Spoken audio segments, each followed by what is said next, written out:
चलो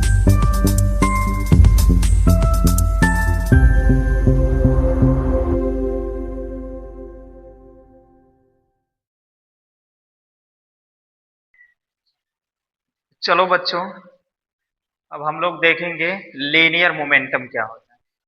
जो linear momentum होता है, ये ध्यान रखना कि ये जो होता है मास इनटू वेलोसिटी, यानी कोई ऑब्जेक्ट है उसका वेट कितना है और इसकी स्पीड कितना है, इसी का मल्टीपल ही होता है मोमेंटम।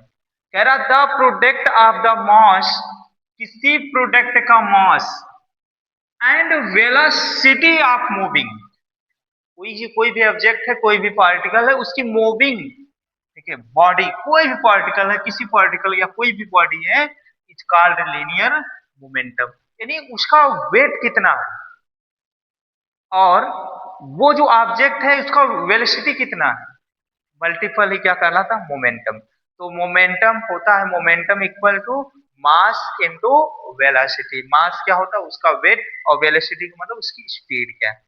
अब देखो ये मोमेंटम को हम p से डिनोट करते हैं और मास को m से, वेलोसिटी को v से। तो इस तरह से हम लिख सकते हैं v equal to m into v होता है।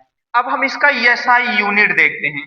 लीनियर मोमेंटम का SI यूनिट अगर हम देखें तो इसका SI यूनिट क्या होता है, केजी मीटर प्रति सेकेंड।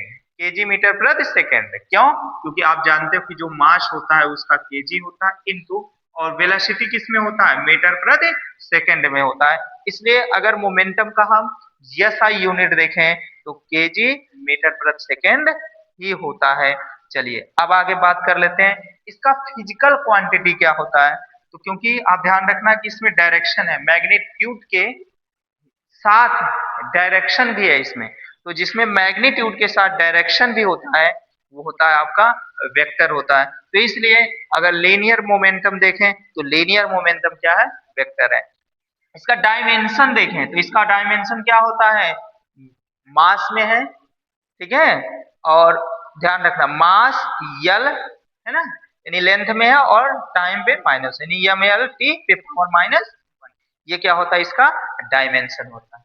ठीक है, तो आप सभी लोग जरूर नोट बनाएंगे खूब अच्छे ढंग से, खूब बढ़िया ढंग से।